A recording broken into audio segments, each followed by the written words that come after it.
샬롬, 주님의 은혜로 여러분에게 문안을 드립니다. 오늘 2021년 1월 둘째 주일 주연절 우리 하나님께서 허락하시는 귀한 예배를 우리가 같이 나누도록 하겠습니다. 오늘 말씀은 마가복음 1장 4절에서 11절 말씀입니다. 그대여 나는 당신보다 나은 사람이 아닙니다 라는 말씀으로 귀한 은혜를 나누기를 원합니다. 미국의 심리학자 아브라함 매슬로우 여러분 잘 아시나요? 그분에 의하면 인간은 누구나 규모가 크던 작던 사회 집단에 소속되고 수용되고자 하는 욕구가 있다고 했습니다. 규모가 큰 사회 집단의 예로는 여러분 잘 아시는 것처럼 직장, 동료, 그리고 종교단체, 어떤 전문적인 조직, 또 학교 조직, 그리고 스포츠팀, 자기의 그런 어떠한 취미생활과 맞물리는 그런 것도 있고, 또 소규모 집단의 예로는 우리가 가족, 그리고 연인 관계, 멘토, 친구, 단짝 등이 이렇게 있습니다. 인간은 어디에서나 자신이 소속되어지는 것을 원한다고 합니다. 그렇죠? 이것은 사람이 사랑받기를 원하고 다른 사람에게 또 사랑받기를 원하기 때문에 서로 사랑하고 사랑받기를 원하는 것입니다. 그러다 많은 사람들은 사랑과 소속의 욕구가 결핍되었을 때 외로움이나 사회적 고통도 느끼고 어떤 스트레스나 임상적인 우울증에 아주 취약해지는 것입니다. 요즘 특히 이렇게 굉장히 추울 때에 더 몸과 마음이 어디엔가 정말 우리가 굳게 연결되어 있고 소속되어 있다는 것을 느끼면 우리가 더 따뜻하게 느껴지지 않겠습니까? 요즘 학생들이 가장 가고 싶은 곳이 어디냐고 물으면 학교라고 한다고 합니다. 아마 예전에는 제일 가기 싫은 곳이었을까 생각합니다. 그렇죠? 그런데 작년에 입학을 해서 교복을 한 번도 입어보지 못하고 한 계절이 그냥 지나가 버렸던 그런 한 해를 우리는 기억하고 있습니다. 그래서 요즘 대학생 부모들을 아들을 둔 부모들은 학교를 못 가니까 애가 타서 휴학하고 군에 입대하라고 한다고 합니다. 그래서 예전보다 많이 자원한다는 그런 보도를 접했습니다. 그런데 학교를 못 가서 애가 탄 자녀가 군 입대를 했지만 또 코로나 때문에 외출, 휴가 등 많은 제한 때문에 가족과 친지들을 만나지 못해 또 서로 애를 태웁니다. 어디서나 우리의 삶은 이렇게 만족시킬 곳이 없는 것 같습니다. 그럼에도 어딘가 소속되고자 하는 인간의 욕구와 현실적인 우리의 삶의 자리의 갈등은 참으로 아이러니하지 않을 수가 없는 것입니다. 맞습니다. 우리가 살아가는 이 세상은 이처럼 갈등의 연속입니다. 그리고 모든 것이 얽히고 설킨 그런 복잡한 세상이라고 볼 수 있습니다. 그래서 우리는 광야 같다고 합니다. 이 광야는 세례 요한이 살던 메뚜기와 석청 정도밖에 먹을 것이 없던 그런 광야와는 좀 다를 수 있습니다만 그래도 광야라고 하지 않을 사람은 없습니다. 사실 문자적으로 광야라는 말은 사람이 살 수 없는 장소라고 할 수 있습니다. 그리고 세례 요한이 등장했던 이 광야는 과거 이사야 시대에서도 묘사하였던 황량하고 처참한 상황 속의 유대 지역을 가리키고 있습니다. 그리고 이 유대 지역의 마르고 목마르고 황량한 그래서 식물이 도저히 살 수 없는 불모지를 광야라고 일반적으로 표현하고 있습니다. 한편 이 광야는 모세가 애굽의 노예로 있었던 그 이스라엘 백성들과 함께 홍해 바다를 건너 하나님의 백성으로 살아가는 그 율법을 십계명을 받은 곳이기도 합니다. 또한 그 백성들은 이스라엘 나라를 빼앗기기도 하고 이방인의 침략과 같은 어려운 상황 속에 처해 있습니다. 이때 에스겔과 다니엘 등 많은 예언자들의 외치는 소리가 바로 이 광야에서 등장하였습니다. 오늘 본문의 저자 마가가 관심을 갖는 것은 어떤 지정학적인 그러한 장소가 아니라 그것이 광야라는 것에 주목하고 있습니다. 이 광야는 이스라엘 역사에서 아주 중요한 역할을 하기 때문입니다. 광야는 출애굽에서 하나님의 구원이 일어난 곳일 뿐만이 아니라 모든 민족이 시험을 받고 실패한 장소이기도 합니다. 또한 모세에게 이 광야는 도피와 고독의 장소이자 그가 처음으로 하나님을 만난 장소였습니다. 새 출애굽은 광야에서 시작된다는 선지자적 예언이 백성들의 종말론적 소망과 그들의 상상력을 자극했습니다. 즉 막다른 골목 같은 깜깜하고 보이지 않는 이 광야의 땅에서 새로운 시작을 알리는 출발의 불빛이 이제 보이기 시작하는 예언자들을 통해서 나타나기 시작하는 것입니다. 그래서 목이 마르고 먹을 것도 없는 이 황량한 광야에서 철저하게 자라온 이 세례 요한에게 백성들은 뭔가 새 시대의 시작을 기대하고 있는 것 같습니다. 현실이 너무나 캄캄하고 앞을 알 수가 없으니 사람들은 더 새로운 시대를 위하여 누군가가 새로운 사건을 전달해 주지 않을까, 그런 기다림을 갖게 되지 않을까요? 이제 세례 요한은 광야에서의 외치는 자의 소리로 회개한 자들에게 세례를 전파합니다. 그는 선지자적 영감력을 소유했을 뿐만 아니라 종교적 사명에 불타는 사람이 광야에 갑자기 출현한 것입니다. 이것은 당시 유대인들에게는 큰 감격을 불러일으키는 충격적인 사건이었습니다. 왜냐하면 출애굽기 23장 20절에 내가 사자를 내 앞에 보내어 길에서 너를 보호하며 너를 내가 예비한 곳에 이르게 하리니가 이루어짐을 보게 되는 것이었습니다. 그의 소리는 이제 새 시대를 선포하는 충성스러운 주의 사자가 광야에서 출현하리라는 소망을 지니고 있었기 때문입니다. 그는 죄 사함을 받게 하는 회개의 세례를 전파합니다. 여기서 세례는 그 자체가 죄를 사하는 효능을 지니는 것이 아닙니다. 단지 요한의 세례는 죄 사함을 상징하는 의식적 의미를 갖고 있기 때문입니다. 유대인 중 메시아를 받아들이는 개종자들의 세례로 받았을 때에 이것이 물에 완전히 잠겼다 나오는 그러한 예식을 말하고 있는 것입니다. 즉 회개의 세례라는 말은 죄를 자복하고 모든 죄에서 돌이킨 자를 말합니다. 구체적으로 회개한 사람에게서 베푸는 세례를 의미하는 것입니다. 따라서 요한의 세례는 죄를 자복하고 회개했다는 표시로 주어졌습니다. 이런 세례는 후에 교회에서 그리스도가 통치하는 나라에 가입했다는 언약의 표시로 주어진 것입니다. 어떻게 보면 이 요한의 세례는 그가 시작한 새로운 관행이었습니다. 이제 그의 목표는 하나님의 백성에게 회개하고 하나님의 종말론적 오심을 준비하라고 명하는 것이었습니다. 그렇다고 하면 죄를 고백하고 세례를 받은 이스라엘 백성들은 구체적으로 이제 무엇을 준비해야 하겠습니까? 세례 요한은 자신을 그리스도로 보려는 사람들의 잘못된 생각을 바로 잡으려고 예수님을 소개하고 있습니다. 또한 예수님에 대해서 선포할 때 메시아라는 용어를 그는 일부러 피했습니다. 그 이유는 전통적으로 유대인들이 메시아에 대해 정치적이고 세속적인 그 기대를 많이 하고 있었기 때문입니다. 즉 회개란 여러 번 반복하지만 죄에서 돌이키는 것입니다. 즉 하나님께 죄를 지었다는 깨달음과 또 죄인을 구속하시는 하나님의 은혜로 자신의 죄성을 확인하는 것입니다. 이 회개에는 죄를 깨닫는 참회의 눈물을 동반합니다.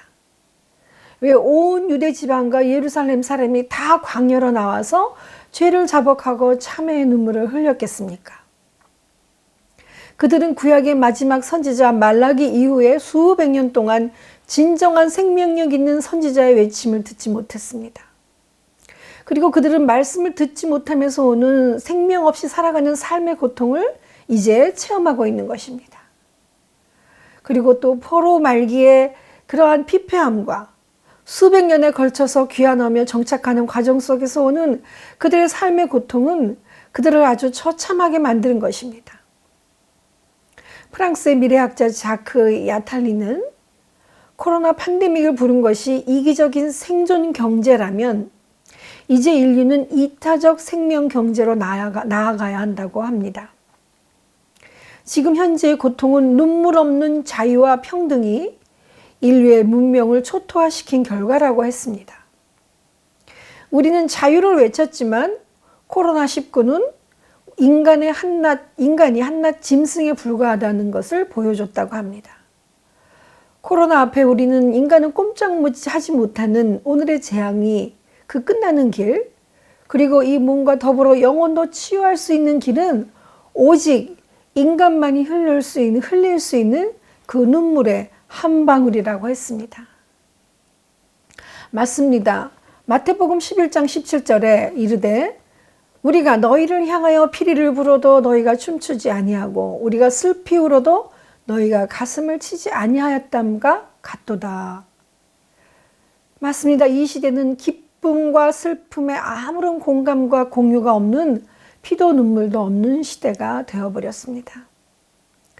그러나 이럴 때 한 방울의 참회의 눈물의 회개야말로 또 세례 요한이 외쳤던 죄사함의 회개의 눈물이 이 시대에 고통에 대하여 눈물을 흘리는 회개의 작업인 것입니다. 이 요한이 고통받는 이들에게 육적, 영적인 해방을 선포하는 것이 바로 죄사함이었습니다. 그러면 이 세례 요한의 선포를 통해 백성들은 어떠한 죄사함의 결과를 보기를 원하겠습니까? 세례 요한은 이제 예언의 약속대로 주님이신 그분이 직접 세례를 받으러 오실 분이시라는 것을 알려주고 있습니다. 세례 요한 자신이 시간적으로 주님보다 먼저 오실 것을 준비한 것뿐이라는 것입니다. 그리고 요한은 자신을 낮추며 세례 받으실 주님이 바로 구원자이시고 역사의 주인공이심을 말하고 있습니다. 그래서 자신은 주인을 섬기는 종에 불과하며 그분의 신을 벗기고 닦고 발을 씻겨주는 종에 불과하다는 것입니다. 이제 세례 요한은 자신의 물세례는 외적이고 인간적이며 예비적이고 초보적인 그런 것으로 성례전적인 성격을 갖고 있다고 표현하고 있습니다. 그리고 예수님의 세례는 내적이고 신적이며 완성의 특징을 갖고 있다고 하는 것입니다. 따라서 예수님의 성령 세례는 성령을 사람 속에 임재하게 함으로써 거듭나게 하며 본질적으로 변화시키고 사죄의 은총을 체험하게 합니다. 즉 성령 세례는 과거부터 지금까지 그리고 앞으로 영원히 일어날 역사적 연속적인 세례라는 것입니다. 어떻게 보면 세례 요한과 주님의 출현은 한 무대 위에 두 주인공의 협업과 같은 것입니다.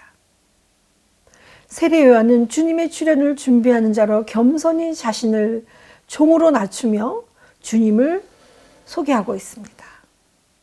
또한 주님께서는 요한에게 세례를 받지 않으셔도 되는 이미 하나님의 아들로서 거룩하신 분이십니다.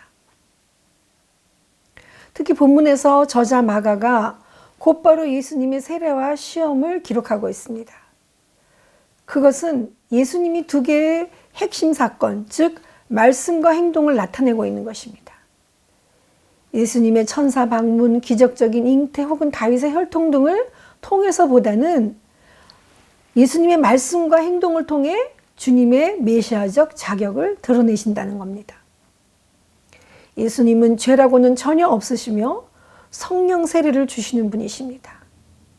그러므로 타락한 인간에게서 회개의 세례인 물 세례를 받으신 것은 자신을 죄인과 동일시한 것입니다. 다시 말해서 예수님은 아무런 죄가 없습니다. 그러나 주님의 임무는 그 죄인들의 죄를 대신 지시고 죽으심으로 죄인을 깨끗하게 하는 것입니다. 그런데 죄인들의 죄를 대신 지기 위해서 자신이 죄인과 완전히 동일시되고 죄인 취급을 받아야만 한 것입니다. 그래서 예수님은 회개의 세례, 즉 물 세례를 받음으로써 자신을 죄인과 완전히 동일시했습니다. 그러나 주님께서는 겸손히 세례 요한에게 머리를 숙이고 세례의 과정을 진행한 것입니다. 9절에 보면 그때에 세례 요한이 세례 주는 그 활동의 절정기이자 예수께서 세례를 받으신 그때를 말합니다. 이후로는 세례 요한의 시대는 이제 가고 이제 주님의 시대가 다가옴을 그때를 통해 나타내고 있는 것입니다. 이것은 하나님 앞에 서로 아름답고 겸손하게 섬기며 순종하는 모습으로 협업을 나타내고 있지 않습니까? 이제 하나님의 예정대로 세례 요한에게 주님께서는 세례를 받으셨습니다. 이 과정은 겸손의 모습으로 순종하신 주님께 역사하신 하나님의 섭리인 것입니다. 즉 세례의 과정이 끝나고 주님께서는 하늘의 갈라짐, 하늘의 열림을 보셨습니다. 그리고 이때 임한 성령이 인간 예수를 구속 사역의 담당자인 그리스도로 변화시키는 역할을 합니다. 그는 영원하신 하나님으로서 그분이 취하신 인성을 더욱 강화시켰습니다. 그리고 하나님과 인간의 중보자 입장에서 선지자와 제사장과 왕의 직분을 수행할 수 있는 기름 부음을 허락하신 것입니다. 이 순리에 순종한 주님의 모습은 이제 하나님의 기쁨이 되셨습니다. 하늘의 소리가 들렸습니다. 내 사랑하는 아들아, 내가 너를 기뻐하노라. 이 소리는 예수님이 하나님의 아들이라는 사실을 공적으로 인준하는 하나님의 음성이었습니다. 그리고 이 소리는 모세에게 말씀하신 것과 같은 누구나 분별할 수 있는 실제적인 하나님의 음성이었으며 예수님이 하나님의 아들임을 증언하는 계시의 소리였습니다. 이처럼 하나님은 말라기 선지자 이후에 계시가 단절되었으나 그리스도의 공생의 시작 시점에 맞추어서 직접적인 계시를 주심으로써 그 이후에 있을 활발해질 신적 계시를 암시하고 있는 것입니다. 하나님께서는 주님에게 내가 너를 기뻐하노라 하고 직접 언급하셨습니다. 이것은 하나님께서 과거에 이미 그리스도의 구속 사역을 인정했고 그리고 좋게 여기고 있다는 증거입니다. 하나님께서 말씀하신 이 소리는 시편 29편에 여호와의 소리가 온 만물에서 운행하심을 찬양한 것과 같은 것입니다.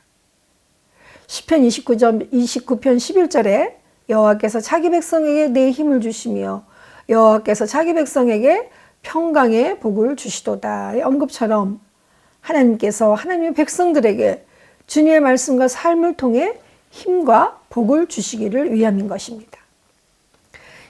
그렇습니다. 이 새 시대가 열리는 시대의 완성은 한 사람 오직 주 예수 그리스도의 죄인된 모습으로 오신 그 낮아짐을 통해 하늘이 열리는 것입니다. 그리고 이 주님의 낮아짐과 순종의 모습은 하나님께서 기뻐하시는 모습이라고 합니다. 하나님께서는 우리들에게 세례 요한의 물세례를 통한 율법의 순종을 기뻐하십니다. 또한 죄인된 우리의 모습으로 함께 성령의 세례를 받으시며 하나님 아버지를 기쁘시게 하는 주님의 길을 따라가기를 원하시는 것입니다. 그럼에도 우리는 연약한 인간으로 끝까지 주님의 길을 인내하기에 너무나 어려운 현실을 우리는 압니다. 거기에 계신 줄 알고 거기가 길인 줄 알고 갔는데 우리의 삶은 고난의 연속일 뿐입니다. 주님은 보이지가 않습니다. 그리고 고난 가운데 계신 주님을 못 보기 때문에 우리는 더 고난에 빠집니다. 또한 그 길이 내 십자가의 길인 줄 알았는데 다른 사람들이 인정하지 않습니다. 인간이 아무리 붙잡고 만족하려고 해도 사람의 힘으로는 하나님의 완성을 맛볼 수가 없음을 우리는 잘 압니다. 그렇습니다. 하나님의 기쁨은 이제 하나님의 영원함에 있는 것입니다. 그래서 우리는 끊임없이 주의 말씀을 묵상하며 주야로 그 율법을 지키는 자의 삶으로 돌이켜야 합니다. 지금은 그리고 인내하고 기다려야 합니다. 주 안에서 영원한 그 시간이 이루어지기까지 인내함으로 주의 의로운 규례를 지켜나가야 하는 것입니다. 그래서 그 말씀 안에서 우리는 주님을 만나고 하나님의 기쁨이 되어야 할 것입니다. 나는 당신보다 나은 사람이 케이티 스티븐스 위스의 고백을 들어봅니다. 마음 깊은 곳에 나는 당신보다 나은 사람이 되기를 원하지 않는다. 당신보다 더 영리하고 당신보다 더 날씬하고 당신보다 더 멋있고 그리고 당신 또한 나를 같은 눈으로 바라보기를 나는 바란다. 전에 나는 당신보다 더 나은 사람이 되어야 한다고 생각했었다. 그래야만 당신이 나를 사랑할 것이라고, 나는 이제 당신보다 더 빛나고자 하는 옷을 문 앞에 벗어놓는다. 그것은 나 스스로 만든 무겁고 불필요한 짐이었다. 당신은 나의 있는 그대로의 삶을 여전히 사랑해 주었는가? 나는 안다. 당신이 그렇게 하고 있었다는 것을. 지금은 나를 드러내는 옷을 벗고 세례 요한처럼 내려놓는 모습이 기다려지는 때입니다. 그는 자신의 시대는 막을 내렸고 주님의 역사하심이 도래했음을 선포하는 사명으로 우리에게 다가왔습니다. 또한 주님께서는 낮아짐과 종의 헌신의 모습으로 하나님께서 허락하신 협업을 보여주셨습니다. 이제 우리는 스스로 무겁고 불필요한 죄의 짐을 벗음으로 하나님의 기쁨에 들어가는 길을 보게 되지 않으시겠습니까? 기도하겠습니다. 주님, 이제 나는 내 뒤에 오실 그분을 전파하노라 하며 나는 그의 신들매 풀기도 감당치 못하는 나는 그분의 종일 뿐임을 고백하는 세례 요한처럼 겸손히 주님 앞에 무릎 꿇고 주님의 죄인된 모습으로 더 낮아진 모습으로 우리를 섬기러 오신 주님을 닮아갈 수 있도록 주님 인도하여 주시옵소서. 하나님 무릎을 꿇습니다. 하나님 앞에 다시 한번 우리의 마음을 불필요한 옷들을 무거운 갑옷 같은 우리의 어려움들을 주님 내려놓습니다. 아버지 우리의 죄의 짐을 이렇게 무거웠던 것임을 모르고 살아왔던 우리를 불쌍히 여겨 주시옵소서. 우리를 긍휼히 여겨 주셔서 아버지 하나님 우리가 더 먼저 앞서가지 아니하고 오직 주님을 따라갈 수 있도록 주님 도우시고 함께하여 주시옵소서. 2021년 주님을 더 닮기를 원한다는 마음으로 한 해를 살아가기를 원합니다. 주님 성령께서 너는 내 기뻐하는 아들이라고 약속하신 주님의 모습을 우리에게 허락하여 주시기를 기도합니다. 하나님 주님을 본받아 갈 수 있도록 주님 도우시고 함께하여 주시옵소서. 감사드렸고 예수님의 이름으로 기도드렸나이다. 아멘.